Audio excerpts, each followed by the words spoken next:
But border killing নিয়ে কিছু কথা বলতে হয়। আই এম সারপ্রাইজড, আমি ধিক্কার জানাই যখন আমাদের আওয়ামী লীগের মহাসচিব সাহেব বলেন যে বর্ডার কিলিং এটা রাষ্ট্র চিন্তিত না। এটা ধিক্কার জানাই আমি।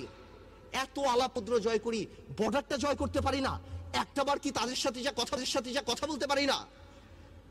আমাদের ফরেন মিনিস্টার আরো বললেন সৌদি ডিপ্লোম্যাট মারা গেল, এটাতে কোনো এফেক্ট হবে না। সৌদি ডিপ্লোম্যাটও তো ইন্টেলিজেন্ট না মাননীয় স্পিকার। ওই তারিক আর খালাস বলে 20 লক্ষ বাঙালি পাঠিয়ে দিবে, তখন কিন্তু আমাদের রাস্তায় পড়তে হবে।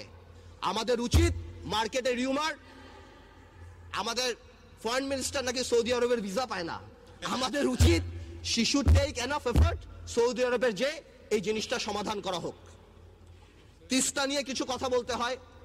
সারা Bangladesh NDTV, Indian television, BBC সব জায়গায় দেখলাম মমতা আসবে না, কিন্তু আমাদের ফরেন মিনিস্টার বলল মমতা আসবে।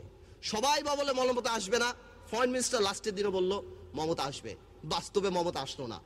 Going back to the share market, একটা জিনিস আমার মনে আসছে, মাননীয় অর্থমন্ত্রী এবং আরো অনেকে, মশিউর রহমান সাহেব ওই সুইপিং কমেন্ট তো করেই যে এটা বন্ধ করে দিতে হবে, ফটকাবাজ এটা সেটা, but I think on repeated fashion তারা এটাও বলেছেন যে আমরা শেয়ার মার্কেট বুঝি না।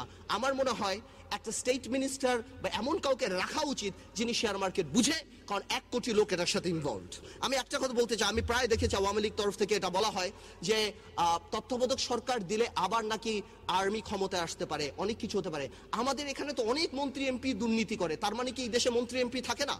কোন সিস্টেম যদি অ্যাবিউজ হয় তার মানে সিস্টেমের দোষ না, যে সিস্টেমটা চালায় তার দোষ। সেটাকে আমরা কোনোভাবেও চেঞ্জ করতে পারবো না। আজকে কোনো এমপি দুর্নীতি করলে কি এই দেশের কোনোদিন এমপি হবে না? আজকে যদি এই দেশে কোনো মন্ত্রী দুর্নীতি করে তাহলে কি এই দেশে মন্ত্রী হবে না?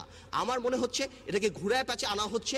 দলীয় সরকারের অধীনে নির্বাচন কোনোদিনও হবে না, দেশ আরো খারাপের দিকে চলে যাবে। মাননীয় স্পিকার, 12ই মার্চে যে ভূমিকা ছিল সরকারের, আমি দেখলাম সরকার বলল, সবচেয়ে ভালো হানিফ সাহেব বলেছে আওয়ামী লীগ নাকি সরকারের পরিপূরক। আমি আমি আমি আমি খুব চিন্তিত হয়ে যাই বুদ্ধিমত্তা দেখে যে সরকারি দল নাকি সরকারের পরিপূরক। মানে I want to thank the home minister and Hanif সাহেব যে সাগর রুনি হত্যাকাণ্ডের জন্য ছাত্রলীগের দায়িত্ব দেয় না ইনভেস্টিগেশন করতে, কারণ সরকারের পরিপূরক দেখা গেল ওইটার জন্য দিয়ে দিতে। এটা সত্যি না। সরকার সরকার, আর রাজনৈতিক দল রাজনৈতিক দল। রাজনৈতিক দল সরকার যখন হয় হি ওয়্যারস 2 হ্যাটস, একটা হলো প্রাইম মিনিস্টারের, আরেকটা হলো দলীয় প্রধানের। এটাকে কোনোভাবেই মিঙ্গেল করা যায় না, কোনোভাবেই ওভারল্যাপ করা যায় না। এনিওয়েজ মাননীয় স্পিকার, 12ই মার্চ নিয়ে যে কথা বলছিলাম, যেই কমেন্টগুলি করা হলো যে কোনোভাবেই আমাদেরকে বাধা দেওয়া হয় নাই, ইটিভি বন্ধ করে দেওয়া হয়েছে, বাংলা ভিশন বন্ধ করে দেওয়া হয়েছে, কত কিছুই তো করা হয়েছে, বাট একটা মেসেজ খুব ক্লিয়ার আমি দেখতে পেলাম। এই যদি মাইন্ডসেট হয় একটা মহাসমাবেশের, তাহলে এই দলের অধীনে আমরা কিভাবে নির্বাচন করতে পারি? কিভাবে? এতটুক আত্মসংযম, আত্মশুদ্ধি, আত্মসমালোচনা শোনার মতো যদি মাইন্ডসেট না থাকে।